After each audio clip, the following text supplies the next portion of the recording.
장근석의 직진 라디오.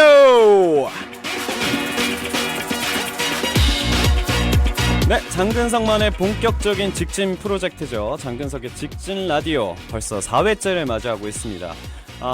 현재는 여러분들과 가장 빠르게 대화를 나눌 수 있는 방법이 무엇일까를 고민하다가 세상이 너무 좋아졌잖아요. 트위터라든가 여러가지 온라인을 통해서 여러분들이 직접 보내주신 사연들, 그리고 또 많은 해외에 계신 장어분들이 보내주신 사연으로 이번 시간을 꾸며보려고 합니다. 자, 지난 방송에서 말씀드렸던 것처럼 이번 주제 역시 첫 경험입니다. 첫 식사, 첫 소개팅, 내 인생에서 봤던 첫 영화, 그리고 여러분들이 생각하는 그것까지 굉장히 많은 다양한 주제가 될 수도 있을 것 같은데요. 여러분들이 보내주신 사연들로 인해서 오늘도 역시 그 방송의 한 해가 채워질 것 같습니다. 일본 공식 팬클럽에서도 사연을 보내주신 분들이 굉장히 많아요. 그래서 이번에는 그 첫 경험에 대한 일본 공식 홈페이지에서 확인한 사연들을 저희가 한번 얘기를 나눠보도록 하겠습니다. 그 전에 저희가 그 팟캐스트를 이용하는 방법을 알려드릴게요. 잘 들으세요. 아이폰을 이용하시는 분들은요, 팟캐스트 어플을 다운받으시고요. 그리고 장근석을 검색, 그러면 장근석의 직진 라디오가 뜰 겁니다. 거기서 구독 버튼을 눌러주시면 업데이트가 될 때마다 아마 그 스마트폰에서 알림이 지속적으로 뜬다고 하네요. 스마트한 세상입니다. 그리고 안드로이드 폰을 이용하시는 분들은 팟캐스트를 이용할 수 있는 어플이 굉장히 많습니다. 여러 가지 다양한 어플들 중에 여러분들이 마음에 드는 어플을 선택을 하시고요. 그리고 장근석을 검색, 직진 라디오를 찾아서 들으시면 됩니다. 혹시나 그 PC로 들을 수 있는 방법은 없냐라고 하시는 분들을 위해서도 알려드릴게요. 포털에서 아이튠즈를 검색하시고요. 그 아이튠즈를 PC에 설치를 하시고 프로그램을 실행하면 팟캐스트라고 나옵니다. 거기서 장근석을 검색하고 역시 직진 라디오로 이동하시면 되겠습니다. 그 지난번에도 말씀드렸지만요, 다운받아서 mp3에 저장을 하시는 분들이 굉장히 많습니다. 물론 그런 것도 좋지만 스마트폰을 쓰시는 분들은 웬만하면 스트리밍으로 함께 해주시기 바랄게요. 그러면 스트리밍 횟수도 올라갑니다. 아시아에서 가장 높은 구독률을 자랑하는 직진 라디오를 만들기 위해서 저희 많은 스태프분들과 저는 오늘도 맨손으로 열심히 이 방송을 만들고 있습니다. 자, 그럼 본격적으로 오늘도 첫 경험에 대한 이야기를 나눠보도록 하겠습니다. 우리 지난 시간에 어떤 얘기들이 있었죠? 저의 첫 키스도 얘기를 했었고요. 그리고 또 그 어떤 분은 야동을 처음 보셨던 그 첫 경험을 보내주시기도 했었고, 굉장히 다양하고 또 수위가 높은 얘기들도 있었는데, 해외에 계신 분들은 어떤 첫 경험 이야기를 해주실지 저희가 사연을 좀 살펴보도록 할게요. 부부루님이 보내주셨습니다. 저의 첫 경험은 나도 모르게 소리가 튀어나올 만큼 아픔을 맛봤을 때, 그건 바로 소에게 걷어차인 일입니다. 그것도 뒷발로. 소도 걷어차? 말만 걷어차는 게 아니고? 차인 뒤에 순간 시간이 멈추고 그 다음 아파 하고 소리가 나왔어요. 그래도 소를 너무 좋아합니다. 소 젖짜기가 특기고요. 근장은 해본 적이 있으신가요? 라고 보내주셨네요. 소 젖짜기, 그 전문 용어로 찌찌시보리라고 하죠. 저는 해본 적이 없습니다. 소 젖짜기가 쉽진 않잖아요. 근데 저한테는 아직까지는 그런 경험이 없는데 이건 되게 위험한 것 같아요. 소에게 걷어차인다, 뒷발로. 보통 저는 말 있죠, 말. 그 말한테 걷어차이는 영상들을 되게 많이 보고, 야, 이거 진짜 조심해야 되겠구나, 보통 아니네 라고 생각을 했었는데, 웬만하면 말 뒤에 가지 말라는 얘기를 많이 들었어요. 어렸을 때 승마를 배워서 한 고등학교, 한 중학교 3학년 그때부터 승마를 배웠었던 것 같은데, 그 말 뒤에 웬만하면 가지 않는 게 좋을 거라고 많은 분들이 얘기를 해주셨고, 또 말이 흥분을 하게 되면 거의 웬만한 작은 소리나 진동에도 되게 예민해지기 때문에 말의 눈을 좀 최대한 많이 보고 승마를 하는 게 좋다고 얘기를 들어서, 눈을 보고 그 소의 뒤쪽으로는, 말의 뒤쪽으로는 잘 가지 않는 것 같아요. 근데 소에게 걷어차였을 말에게 걷어차였을 때는 소에게 걷어차였을 때는 그 느낌이 대충 어느 정도인지 예상은 갑니다. 그러니까 그 순간적으로 숨을 못 쉬게 되는 그런 경우죠. 정말로 말씀하신 것처럼 시간이 멈추고 세상이 정지한 것 같은 느낌. 근데 저는 말에서 떨어졌을 때가 그랬거든요. 승마를 하다가 말에서 떨어지면 정말로 숨이 턱 막혀요. 숨이 턱 막히고 숨이 안 쉬어지고 온몸이 순간적으로 경직되는. 그리고 문제는 그 다음에 말에 대한 공포심이 생기죠. 예, 그러면서 점점 이제 승마를 못하게 되고 두려워하고 그렇게 되는데, 저는 일단 넘어지고 나서 숨이 턱 막혔어요. 막히고 정말 숨도 못 쉬겠고 앞이 하얗게 보이고 하늘밖에 안 보이는데 앞이 하얘지고, 그리고 다른 분들처럼 말에 대한 그 승마에 대한 두려움이 생겨서 보통 이제 승마를 그만두거나 하는데, 저를 떨어뜨린 말이 괘씸하더라고요. 생각해보니까 말 주제에 나를 떨어뜨려? 제가 거기에 쫄아서 승마를 그만둘 생각은 한 번도 해본 적 없고, 내가 너를 잡아뜨려면 잡아뜨렸지 내가 그만두지는 않는다라고 생각을 하고, 저는 한 30분 쉬다가 다시 또 말에 올라탔었던 그런 기억이 납니다. 어쨌건 이런 사고도 굉장히 조심해야 돼요. 뭐 소 젖자기가 특기라고 말씀하셨는데, 저도 젖을 참 좋아하는데요. 다음에 기회가 되면 한번 해보고 싶습니다. 루나네코님의 사연입니다. 안녕하세요. 제 첫 경험은 장녀를 28살에 출산한 일인데요. 초산에 아이의 머리가 커서 아이가 잘 나오지 않았어요. 시간을 들여서 간호사분께서 배를 눌러 밀어주셔서 겨우 출산했습니다. 그때 너무 힘을 준 탓일까요? 꼬리뼈를 골절하고 말았습니다. 아이고라. 뚜둑하고 소리가 났던 걸 기억하고 있어요. 그게 저의 첫 경험이었습니다. 꼬리뼈 골절, 아마 출산의 훈장일까요? 건강하게 태어나 울음소리를 듣고 안심했습니다. 여성분들이 출산하는 고통이 진짜로 뭐에 비교할 수 있어요? 다 여기 출산한 사람이 없구나.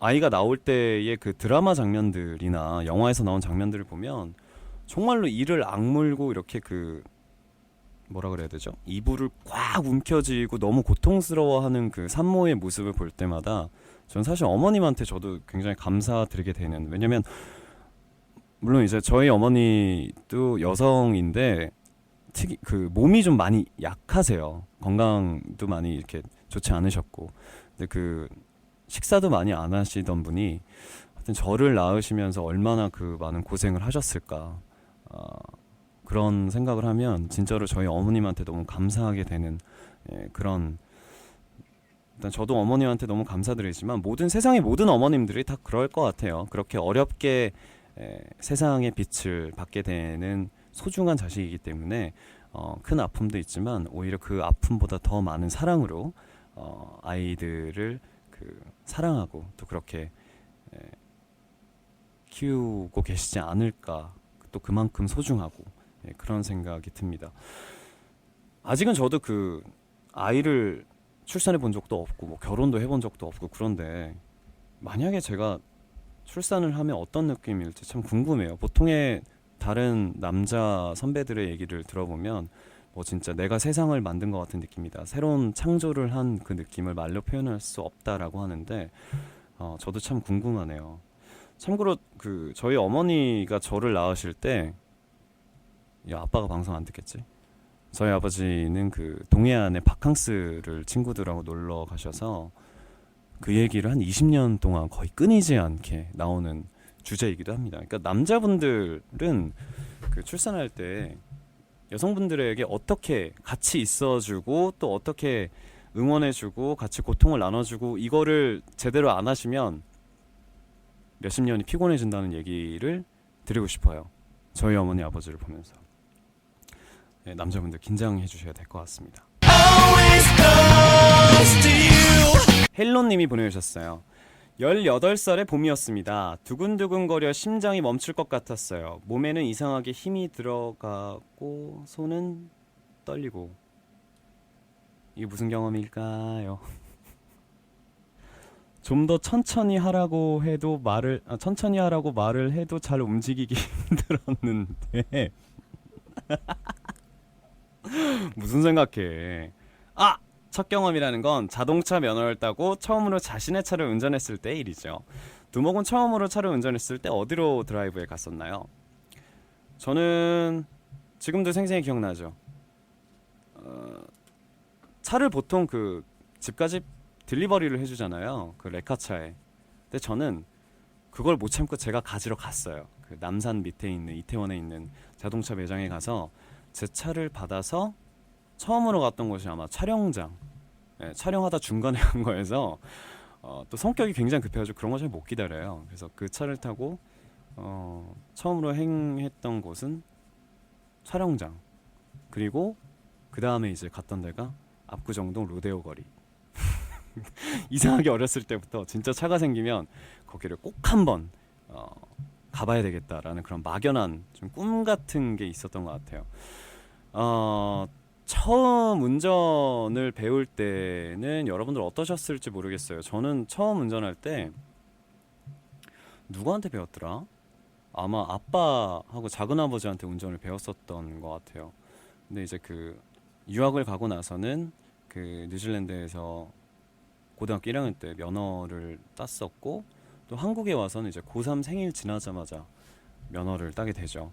근데 제가 생일이 9월, 주민등록상에 9월 말로 돼 있으니까 거의 뭐 고3 지나자마자 바로 면허를 땄는데, 뭐 그때는 진짜 7렐레 8렐레였죠. 생각해보니까 첫 차 말고 처음으로 운전했던 차는 아빠의 차였어요. 검은색 체어맨 중고 18만 킬로 뛴 거.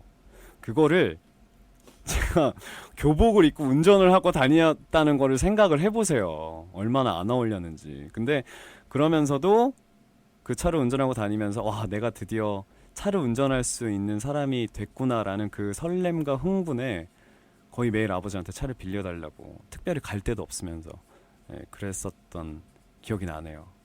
지금 생각해보면 참 엊그제일 같은데 벌써 그것도 거의 한 10년이 돼가는 일인 것 같아요. 제가 초보 운전자에게 드리고 싶은 말씀은 쫄지 마세요.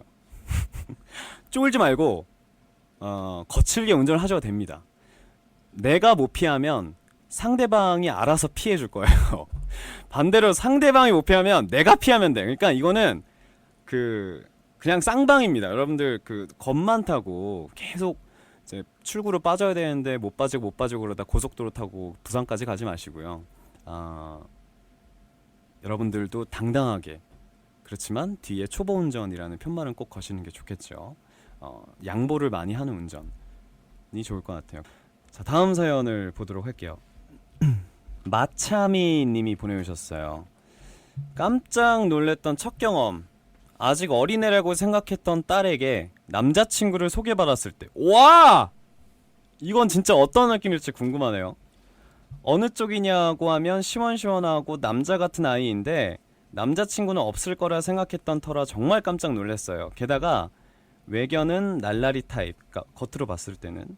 하지만 그 아이는 겉모습과는 다르게 예의 바르고 착한 아이였습니다. 하지만 아무리 착한 아이여도 아빠에게 있어 딸의 남자친구는 복잡한 심경이라고 하네요. 만약 근짱이 딸에게 남자친구를 소개받으면 어떨 것 같으세요? 라고 보내주셨습니다. 일단 저는 딸을 안 낳을 거예요. 딸을 안 낳고 아들만 낳을 거예요. 이게 되게 어려운 건데, 저는 사실 지금까지 그 아들을 낳는다는 그러니까 아들이 당연히 나올 거다라는 생각으로 그 제 2세를 항상 상상을 했었는데, 그러니까 뭐 아들을 바란다는 게 아니고 딸을 키우면 되게 불안해할 것 같아요. 제가 딸이 뭐 몇 시에 안 들어오면 얘는 어디 있는지, 뭐 하고 다니는지, 치마 길이가 짧으면은 뭐 그거 가지고 또 걱정된다든지. 근데 사실 그게 되게 어려운 건데, 아빠 입장에서는 당연한 거지만 딸의 입장에서는 좀 아빠가 왜 나를 자꾸 못 믿고 저러는가, 그렇게 이해를 하고 또 실제로 이제 부녀 사이의 거리가 멀어질 수도 있다는 걸 생각하면 참 딸 키운다는 게 쉬운 일은 아닌 것 같아요.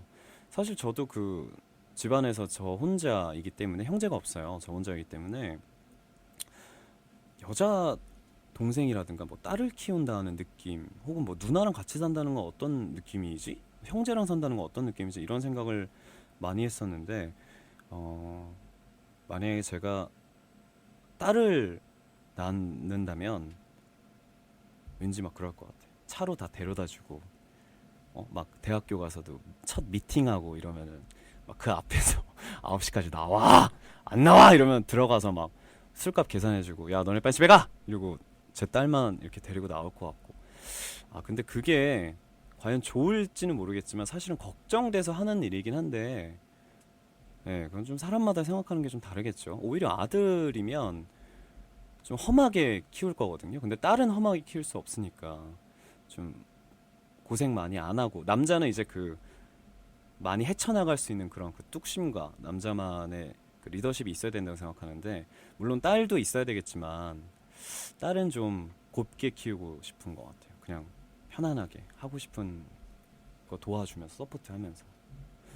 근데 제가 사실 꿈꾸는 제 2세들은 남자 하나 여자 하나 딸 하나 아들 하나 딱 이렇게 하나씩이에요.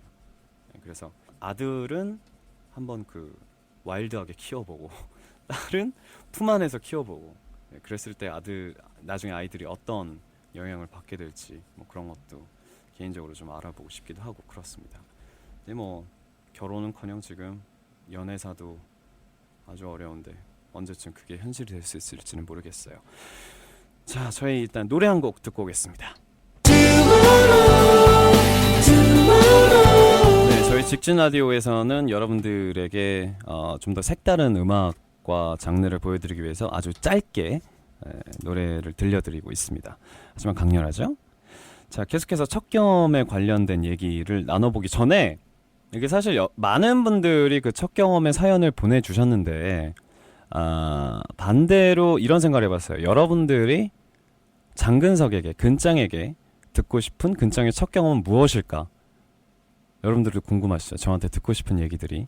제가 지금까지 사연을 받아서 여러분들의 이야기를 해드렸다면, 지금부터는 여러분들이 저에게 궁금하신 제 인생에서의 첫 경험, 어떤 첫 경험이 가장 궁금한지, 제가 지금 트위터에 질문을 올렸으니까요. 여러분들 계속해서 해시태그로 여러분들의 의견들을 보내주시기 바라겠습니다. 다음 사연은요, 캐로탄님이 보내주신 사연입니다. 저의 첫 경험은 18살에 차 면허를 따서 일본 일주를 한 것입니다.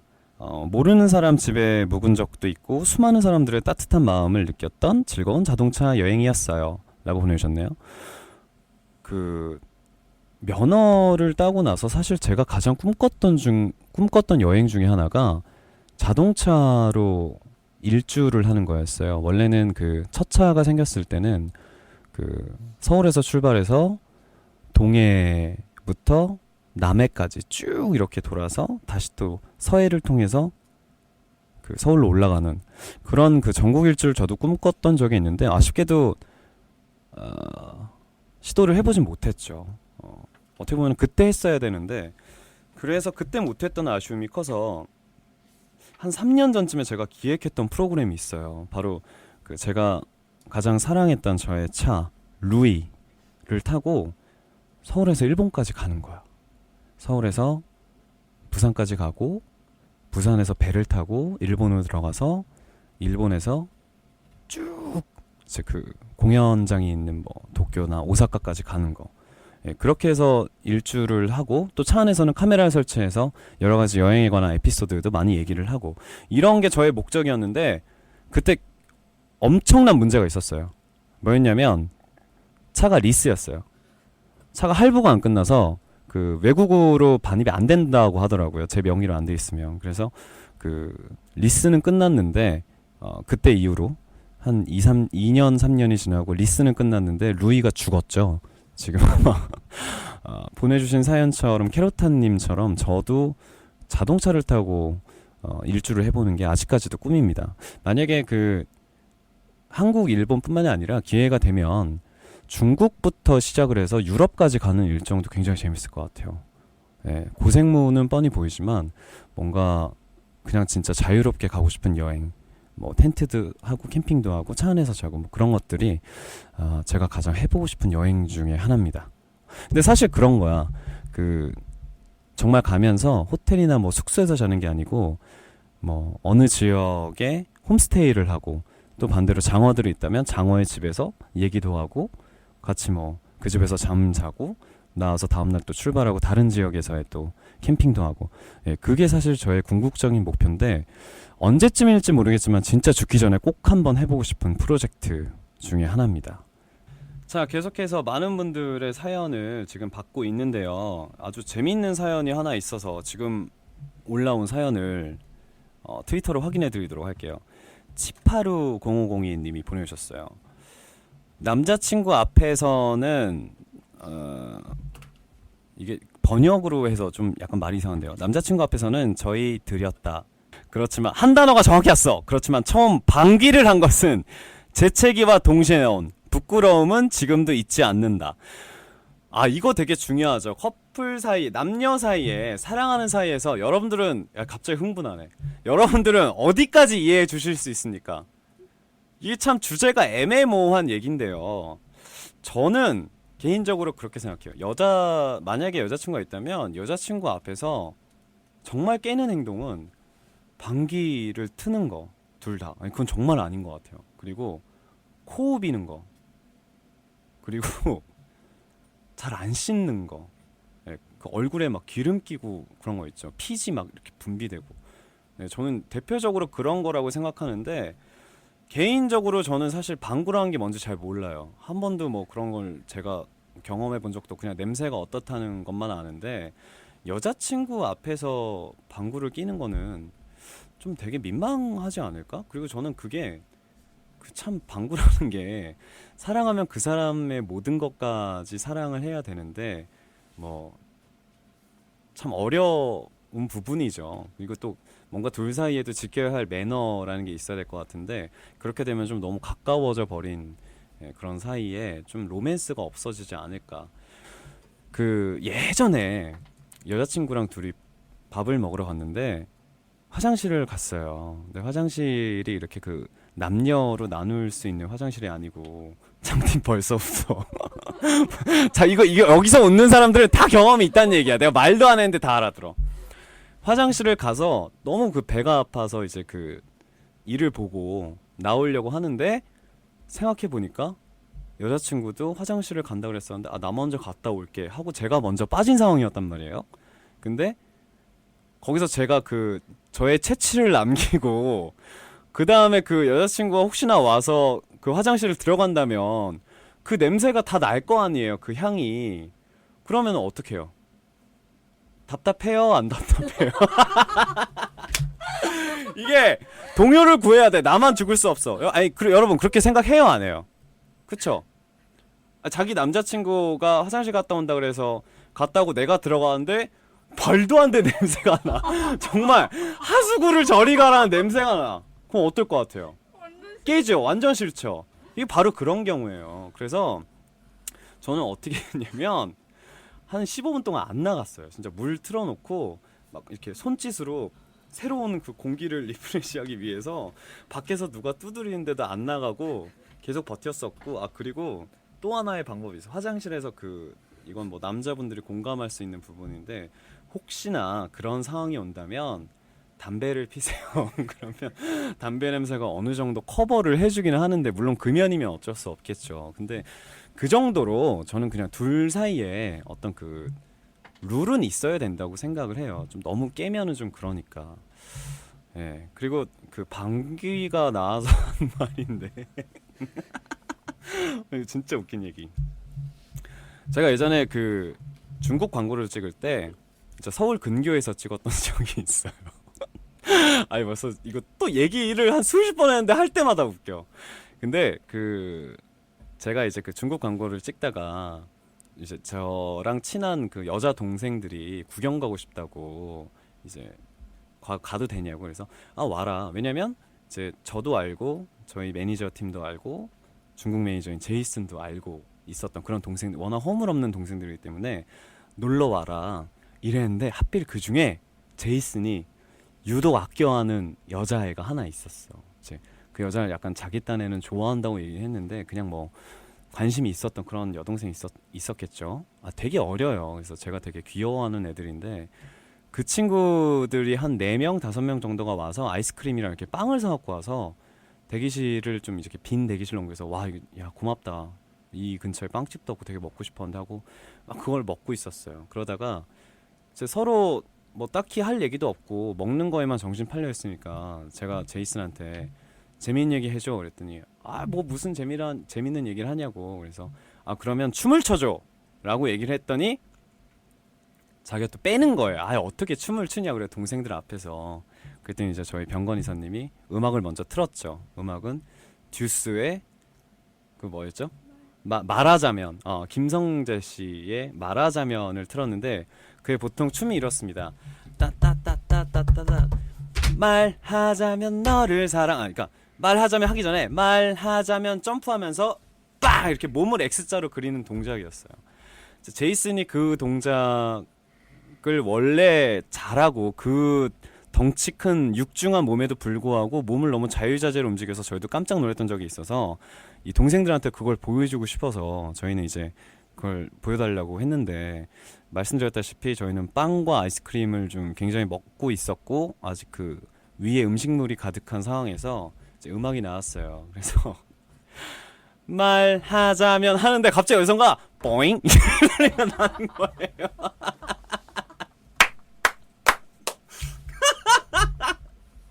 근데 정말 그게 그냥 TV에 나오는 효과음처럼 뭐 이런 소리가 아니고 뽀잉 이게 정말 참다가 나오는 그런 그 있죠. 배에 아직 힘은 주고 있는데 그냥 뽀잉 하면서 나온 거. 그러니까 그 원래는 제이슨이 화장실을 한 5분 전부터 자기 갔다 오겠다 그랬는데 저희가 계속 춤춰라 뭐 안 추겠다 쳐라 안 추겠다 하다 원래 그렇잖아요. 그냥 뭐 방구를 껴 뭐 이럴 수 있는데 이게 차마 그 제이슨이 아주 아끼는 여동생도 있었고 그 동생들 중에 그럼 거기서 뽀잉인데 다들 응 하면서 들었는데 다 서로 눈을 이렇게 쳐다보면서 뭐야 이러고 있던 찰나에 저는 그 소리를 정확히 기억해요. 그리고 제이슨의 표정을 보고 나서 정말로 나는 웃지 말아야 되겠다. 저랑 병건이 형은 이미 그 사태를 다 이해했었던 상황이기 때문에 절대 웃으면 안 되겠다 하면서 땅을 보고 있었어요. 근데 땅을 보고 애들의 표정을 봤는데 얘네들은 뭐야 막 다니고 있는데 제이슨 표정을 보니까 땀이 이렇게 한 방울이 나오는데 거기서 정말 터질 수밖에 없었던. 그리고 이제 그 친구 그 동생들은 그날이 제이슨을 보는 게 마지막이 됐었던 날이 있어요. 이거 진짜 웃자고 한 얘기가 아니고 실제로 있었던 얘기인데 아무리 가까운 사이라도 좀 이렇게 그 지켜야 할 그 룰이 있다는 거는 사실 이제 이런 것들 때문이죠. 그러니까 좀 깬다 그래야 되나? 좀 그런 것도 있고 전 그냥 예의라고 생각하는 게 좋을 것 같아요. 근데 와 진짜 몇 번을 생각해도 그 뽀잉은 진짜 제가 들었던 방구 소리 중에서 가장 안타깝고 되게 뭐라 그래야 돼? 되게 그 따로 얘기를 안 해도 왜 나올 수밖에 없었는지에 대한 그 상황 설명이 다 되는 방구 소리였어요. 예. 그래서 지금도 가끔씩 이제 그 얘기를 하곤 하는데 예, 뭐 무용담이고 에피소드가 됐지만 그 다음부터는 되게 실수를 안 하려고 본인도 노력을 많이 하더라고요. 예, 여러분들도 그냥 참기 어렵다 이러면 시원하게 발사를 하세요. 그럼 어쩔 수 없어. 차라리 그러면 오히려 자기가 그러고 미안 이러면 돼요. 근데 제이슨처럼 뽀잉하고 자기도 말 안 하고 눈 굴리면서 식은땀 흘리는 것보다 차라리 그게 나아. 다른 사람들한테 많이 망신당하는 것보다. 예, 그러니까 여러분들이 그 방구에 대해서는 좀 이런 점들을 기억해 주셨으면 좋겠습니다. 자 다음 사연 보도록 할게요. 크레마님이 보내주셨어요. 첫 술의 경험. 대학에 입학 후 동아리를 알아보던 중에 아는 사람 손에 끌려서 가입하게 된 곳이 운동 동아리.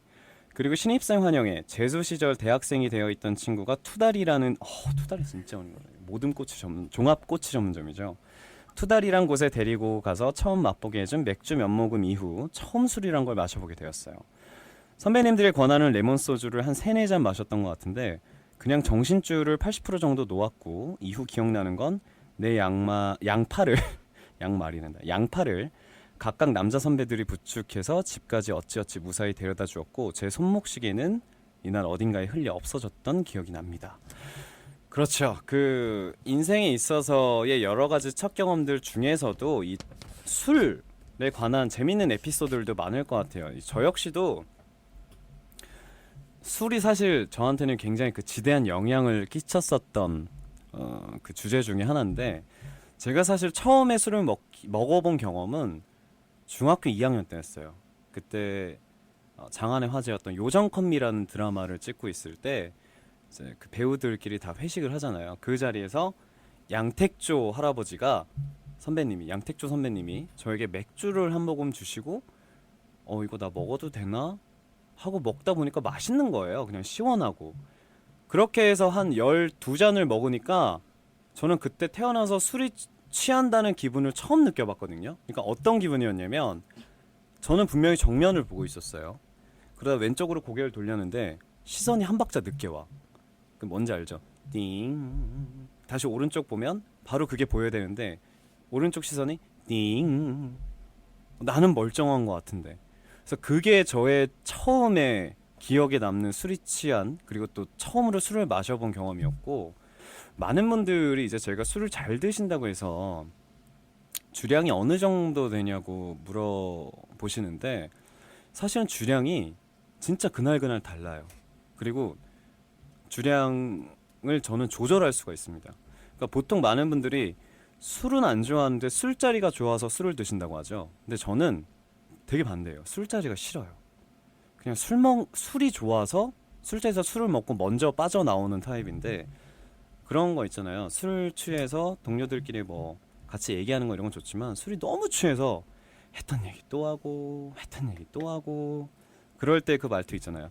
내가 얘를 진짜 좋아하는 게 뭐냐면 하면서 이제 쭉 나오는 그 멘트들이 다음날 기억도 못 할 건데 왜 자꾸 똑같은 얘기를 하냐. 그래서 저는 그게 너무 싫어서 그냥 언젠가부턴가 남들이랑 그 술잔을 부딪히면서 짠 이런 거 안 하고 혼자 먹어요. 그냥 되게 뭐 김치찌개 한 숟갈 먹고 뭐 안주 같은 거 먹고 잠깐 있다가 또 한 2, 3분 지나면 혼자 또 술을 먹고 그래서 집에 갈 때는 거의 저 혼자 먼저 뻗거나 아니면 먼저 집에 오거나 그런 상황들이 대부분이었고 대신에 이제 그 누가 더 잘 마신다 누가 더 잘 마신다 이렇게 해서 주량에 대해서 붙었을 때는 져본 적이 없어요. 저희 아버지가 제가 알고 있는 사람 중에 술을 가장 잘 드시는 분인데 아버지랑도 거의 비겼어요. 네. 왜냐면 아버지랑 저랑 둘 다 기억을 잃었거든요. 네. 영득이가 어떻게 저희를 잘 케어를 해줬는데 하여튼 그 술 잘 마시는 법을 좀 알려드리면 술 먹기 전에 고기를 드세요. 고기를 많이 드시고 위를 좀 미리 채워주셔야 합니다. 그래야 그 소화하는 속도도 늦어지면서 다음날 술도 빨리 깨고요. 그리고 물을 많이 드세요.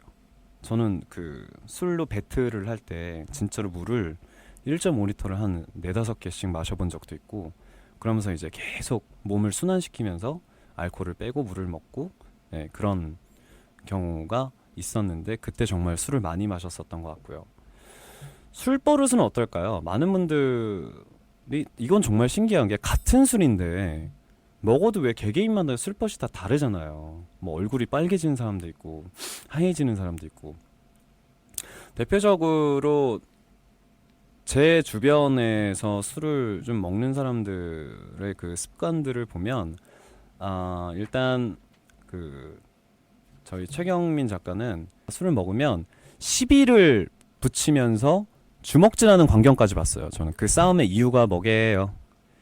내가 더 근석이 좋아해. 아니야, 내가 더 근석이 좋아해로 그렇게 집중 난타전을 했던 경우는 진짜 태어나서 처음 봤어요. 네, 그리고 뭐 지금 이 직진 라디오를 구성하시는 분들 중에도 술버릇이 안 좋은 분들이 있는데 그 지금 저희 그 영상을 담당하고 있는 아구형 같은 경우는 중국에서 되게 값비싼 리무진을 렌탈을 해서 그 행사에 다닐 때 타고 있었던 차량인데 그 차에서 토를 했어요. 술 취하고 오다가. 근데 그거를 하필 제이슨이 산지 얼마 안 된 나이키 에어맥스 안에다가 토를 한 거야. 신발 안에다가.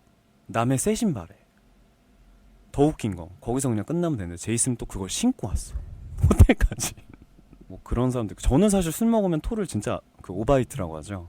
그런 거 절대 잘 안 하는 타입인데 여하튼 뭐 오바이트를 하신 분들도 있고 또 멀지 않은 우리 장짜리 팀장은 술 먹으면 그렇게 뭐 계속 던지는 한 번은 진짜 막 녹음해서 동영상 촬영해서 그 다음날 보여줬었는데 자기는 뭐 이럴 리가 없다고 절대 기억이 안 난다며 뭐 그런 얘기를 나누는 경우도 있고 저는 그냥 술 마시면 자요. 자는 거 말고는 딱히 뭐 다른 술버릇은 없는 것 같아요. 뭐 하여튼 여러분들의 술버릇도 좀 많이 궁금하긴 한데 가장 중요한 거 술은 적당히 드세요. 내가 술을 지배해야지 술이 나를 지배할 정도까지 마시면 진짜 큰일 나요. 위험하기도 하고 다칠 수도 있고. 자 일단 저희 그럼 노래 한 곡 듣고 잠깐 쉬어갈게요. 오늘 뭐 다양한 얘기들 여러분의 얘기와 제 얘기들 많은 얘기들을 하고 있는데요.